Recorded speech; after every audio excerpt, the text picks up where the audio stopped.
Scientists have run the simulation. The numbers have been checked. Salt Lake City is going to be hit. And the physics are non-negotiable. 320 miles south of the Yellowstone Caldera, a city of over 1 million people survives between a great salt lake and a wall of mountains. A city that believes it is safe. Protected by distance, by topography, by the prevailing winds that scrub America's skies from west to east. And that belief is a fatal miscalculation. Because in the event of a full-scale eruption, the wind will not matter. The mountains will not matter. The distance will not matter. The laws of fluid dynamics that govern a thunderstorm have no jurisdiction over an event with the energy of 1,000 nuclear bombs. The ash is coming. Not a dusting, not an inconvenience. A 1-meter thick blanket of pulverized glass and rock. And here is the part nobody is talking about. The question is not just how you survive the ash cloud. The real question is how do you survive the ground itself when it starts trying to kill you? This is the story of a catastrophe that everyone is watching for, and the one that is already happening. This is a story that evolves by the day. We cover these events because understanding them is critical. A huge number of people who find this information vital forget to hit subscribe. Don't be one of them. Take a second, click the button, and make sure you don't miss what happens next. Yellowstone was never just a volcano. It is a planetary-scale heat engine, an ancient breathing caldera 17,000 square kilometers in size, spanning 3 states, with a history written in continental cataclysms. The last time it erupted on a supervolcanic scale was 631,000 years ago, an event known to geologists as the Lava Creek Tuff eruption. That is the baseline. That is the event the U.S. Geological Survey used in 2014 when they finally decided to run the numbers on what would happen today. The team, led by volcanologists Larry Maston and Jacob Lowenstern, set out to answer a simple question: where would the ash actually go? For decades, the conventional wisdom was simple. The jet stream flows west to east. An eruption in Wyoming would therefore bury cities to the east: Denver, Chicago, New York. Cities to the west and south, like Salt Lake City, would be spared the worst. It was a logical assumption. It was also completely wrong. When a supervolcano erupts, it doesn't just spew ash into the atmosphere like a normal volcano. It injects a column of superheated gas, magma, and rock so high and with so much force that it creates its own weather system. A system scientists call an umbrella cloud. Imagine a fire hose pointed straight up at the ceiling. The water hits, and where does it go? It expands radially, outward in all directions, overpowering any gentle air current in the room. Now scale that up to a continental level. The eruption column punches through the troposphere, hits the stratosphere, and then spreads. A vast circular canopy of ash that expands laterally at hundreds of miles per hour, pushing outward with so much momentum that it drives a significant portion of its mass directly upwind, against the prevailing winds. The research published by Maston, Lowenstern, and their colleague Alexa Van Eaton on August 27, 2014, was unequivocal. The umbrella cloud from a Lava Creek-sized event would drive ash more than 900 miles upwind. The jet stream would be a bystander, rendered irrelevant by pure physics. And Salt Lake City sits just 320 miles away, right in the kill zone. It's a scenario that feels almost impossible to fully grasp. If you live in Utah or anywhere in the Mountain West, what is your first move? What's the plan? It's a question with no easy answers. Let us know your strategy in the comments. The USGS computer models, run on some of the most powerful machines available to science, produced a number that is difficult to comprehend. 1 meter, 3.3 feet of volcanic ash blanketing the entire Salt Lake Valley. This is not the soft gray soot from a fireplace. Volcanic ash is composed of microscopic shards of jagged glass and rock. It is abrasive, corrosive, and when it gets into your lungs, it forms a kind of cement, causing a condition called silicosis. It is lethally sharp, but you wouldn't die from breathing it. Not at first. You would die from the weight. A single cubic yard of dry volcanic ash can weigh 1,500 pounds. A layer 3.3 feet deep would place an impossible load on every single roof in the Salt Lake metropolitan area. The average residential roof is designed to handle snow load, not a 3-foot thick layer of pulverized rock. They would begin to pancake, one after another. Commercial buildings with their massive flat roofs would fare even worse. The sound would be a constant, grinding roar of collapsing structures across the valley. For those who survived the initial building collapses, the world outside would be unrecognizable. A monotone landscape of gray, silent, and heavy. The power would be out. The immense weight of the ash snap's power lines and its abrasive nature shorts out transformers, causing cascading grid failure. Water treatment plants would shut down. The ash clogs intake filters and chokes machinery. The city's water supply would be gone. Cars would not start. The fine, glassy particles get into engines and destroy them, grinding pistons and cylinders into uselessness. The airport would be a graveyard of immobilized aircraft. A single millimeter of ash is enough to ground all air traffic indefinitely. Salt Lake City would be looking at a meter of it. All transportation, in and out, would cease. The city would be isolated, strangled, buried alive under a mountain of its own geologic neighbor. And then it would get worse. When the first rain shower arrived, that dry, 1,500-pound per cubic yard ash would absorb the water, turning into a slurry with the consistency and weight of wet concrete. The load on already straining structures would double, triggering a second wave of catastrophic collapses. The slurry would flow into storm drains, hardening into immovable plugs, causing city-wide flooding with a toxic, acidic sludge. This is the scenario that the 2014 USGS study laid bare. Not a possibility. A certainty dictated by physics if the supervolcano were to awaken. This is the future that the math guarantees. The story should end there. A terrifying but still theoretical threat. A low probability, high consequence event that we watch for, that we monitor, that we hope never arrives. But the headlines are looking at the wrong threat. The clickbait is pointing to the wrong monster. While the world stares at the sky, waiting for an ash cloud that is not coming tomorrow, the ground in Yellowstone is already exploding. Literally, today, this is the part of the story you haven't been told. On June 13th, 2026, at 5:09 in the morning, something violent happened in a part of Yellowstone National Park called Biscuit Basin. With no warning, a section of ground tore itself open. A localized hydrothermal explosion blew apart rock and earth, throwing debris into the air and ripping a new fissure in the crust. The gash measured 18 of 5 meters long, 61 feet, and it was instantly filled with boiling water. The explosion was powerful enough to discolor the Firehole River, sending a plume of milky gray sediment downstream. Within days, the new fissure began to evolve. The ground around it collapsed, forming a new, violently boiling pool. On June 18, it began to erupt like a geyser, launching scalding water tens of feet into the air. It did it again on June 23.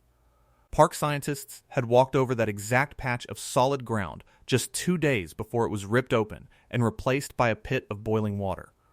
There were no precursory earthquakes, no ground deformation signals, no warning whatsoever. It just blew. If this information is valuable to you, share it, especially with anyone you know who dismisses Yellowstone as a distant, overhyped problem. Liking the video also helps push this critical data to more people who need to see it. It matters. This was not an isolated incident. Step back 2 years to July 23rd, 2024, same area, Biscuit Basin. A much larger hydrothermal explosion occurred at a feature called Black Diamond Pool. It was powerful enough to hurl mud, rock, and boiling water 600 feet, destroying a tourist boardwalk and leaving a crater where solid ground used to be. The area remains closed to the public today, for good reason. These are not volcanic eruptions. No new magma is involved. This is a far more unpredictable and in some ways more frightening phenomenon. Yellowstone's plumbing system is a chaotic network of fractured rock heated by the immense magma chamber kilometers below. Groundwater seeps into these superheated cracks, and under immense pressure, it stays liquid far beyond its normal boiling point. But if that pressure is suddenly released by a small ground shift, a change in the water table, that superheated water flashes instantly to steam. It expands to over 1,600 times its original volume, an instantaneous, violent blast that pulverizes solid rock and excavates craters in seconds.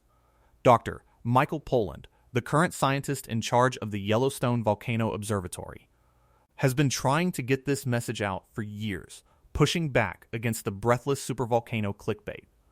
When we look at Yellowstone geologic hazards, he states, "I think most people tend to immediately think about a supervolcano. The real hazards on human timescales in that area are big tectonic earthquakes and these steam explosions."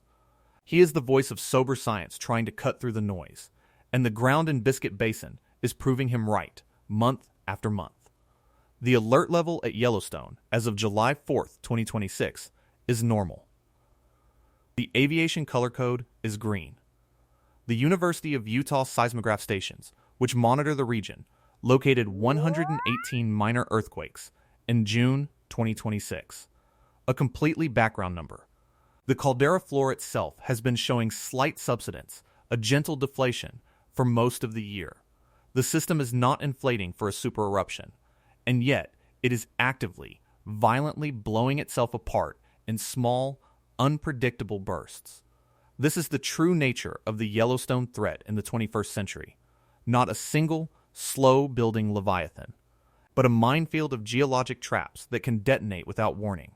You could be standing on solid ground 1 minute, and the next, you are at the bottom of a new, boiling fissure. This is not a hypothetical. It is the documented reality of June 2026. The danger isn't that the whole system will go. The danger is that any small piece of it can go, at any time, right under your feet. The public's obsession with a supereruption is based on a fundamental misunderstanding of how the volcano actually works. A misunderstanding that was just completely upended by a brand new scientific discovery. For decades, the textbook model of Yellowstone was simple: a vertical plume of hot mantle rock rising from deep within the earth, like a lava lamp bubble, sitting directly beneath the North American plate. This mantle plume was the engine, feeding heat and material into the magma chamber that powers the geysers, the hot springs, and the potential for a future eruption. That model might be wrong. In late June of 2026, a groundbreaking study was published in the journal Science.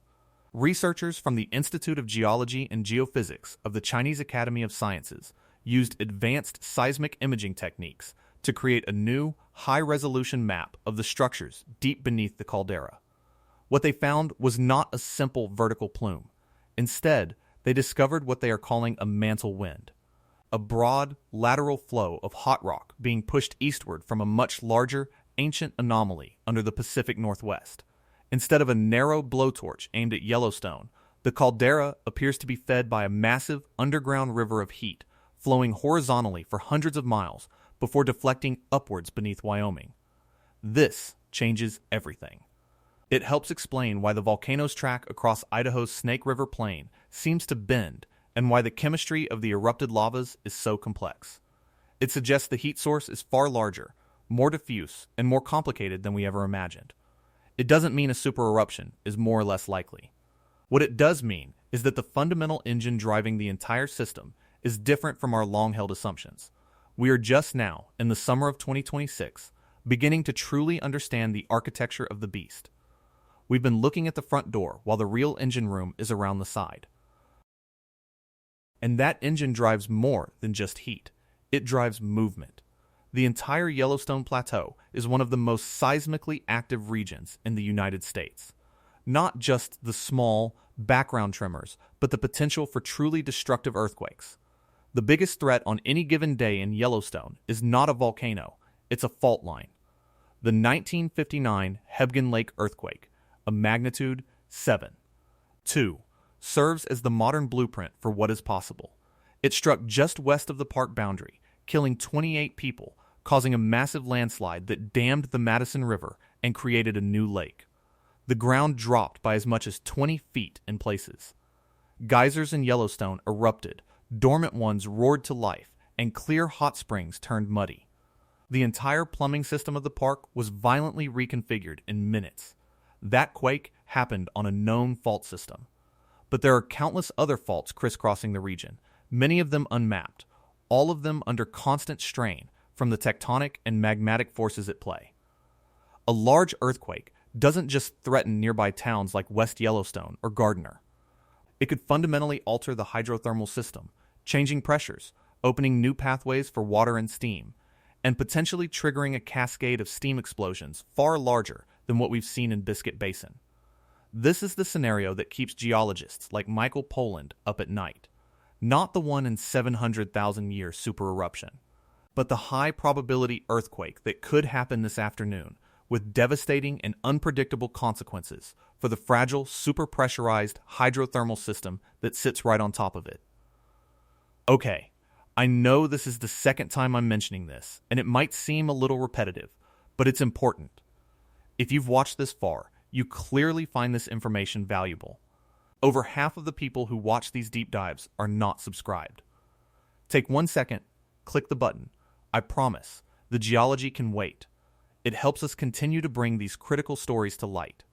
The constant monitoring of Yellowstone is an unprecedented scientific endeavor managed by the Yellowstone Volcano Observatory, a consortium of 9 different government agencies and universities led by the USGS, a network of seismometers, GPS stations, and satellite-based radar systems watch the volcano's every breath. The caldera floor is constantly in motion. It breathes, rising and falling by several inches a year as magma and hydrothermal fluids shift deep underground. From 2004 to 2010, a period of uplift raised the ground by as much as 10 inches. Then the trend reversed, and the caldera began to subside or deflate. In early 2026, the system was in a state of slow subsidence. This isn't a sign of safety, it's a sign of dynamism. The system is alive. The 118 earthquakes recorded in June 2026 are part of this constant, restless energy. They are the creaks and groans of a giant that never truly sleeps. The public's imagination, however, remains captured by the big one, the supereruption. The Lava Creek Tuff event, 631,000 years ago, ejected over 1,000 cubic kilometers of rock, ash, and pumice. It was an event so large it dwarfs any volcanic eruption in recorded human history. The 1980 eruption of Mount St. Helens was 1 cubic kilometer.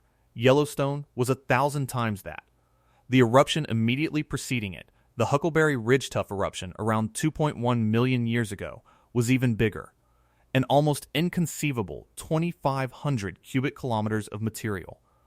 These are not just eruptions, they are geological resets, events that change the climate of the entire planet. So it's understandable why the fear persists. The hardware for another such event is still there. The magma chamber beneath Yellowstone is immense. It's actually a 2-tiered system, a shallower reservoir of more silica-rich, partially molten rock, and a deeper, much larger chamber of basaltic magma. But for a supereruption to occur, a huge volume of that shallow reservoir needs to become eruptible. It has to be mostly liquid, not the crystalline, slushy mush that scientists believe it is right now. It would take thousands of years of preceding magma intrusion, accompanied by extreme ground uplift, meters, not inches, to prepare the system for another Lava Creek scale event. We would see it coming. The ground would swell like a monstrous blister. The earthquake swarms would become frantic, numbering in the thousands per day. The chemistry of the gases escaping from fumaroles would change dramatically. The signs would be unmistakable, giving us years, perhaps decades, of warning. There are no such signs today. The system is not primed for a supereruption. Which brings us back to Salt Lake City. The 3.3 feet of ash is not a forecast. It is a hazard assessment. A scientific description of what would happen if the improbable occurred. It's a vital piece of information for long-term planning, for understanding the ultimate stakes. But it is not the immediate danger. The immediate danger is the ground shaking violently from a 7.2 earthquake. The immediate danger is a patch of scenic forest trail you plan to hike on suddenly vanishing into a boiling chasm. The immediate danger is the constant, quiet threat of hydrothermal explosions that offer no warning and obey no schedule. The story of Yellowstone in 2026 is a paradox. The volcano is at a normal alert level, yet it is more active and unpredictable on a human scale than ever before. We built our fear around a single, massive, slow-moving dragon. And all the while, 1,000 smaller, faster vipers were stirring in the grass at our feet. The question is no longer, when will the supervolcano blow? The question is, what part of the ground will go next? The new discovery of the mantle wind only deepens this uncertainty. If the heat source isn't a simple plume, but a vast, complex flow, then our models for predicting its long-term behavior are incomplete. We are explorers mapping a new continent of risk, and the maps are being redrawn live in the pages of scientific journals. So what does this mean for the people in Salt Lake City, just a few hours' drive south? It means their greatest threat isn't the one they've been told to fear. The ash cloud is a ghost, a terrifying but distant possibility. The quakes and the steam explosions are real. They are happening now. And a major earthquake on the right fault line could change the entire volcanic system in an afternoon, escalating the hydrothermal threat to a level we haven't yet seen.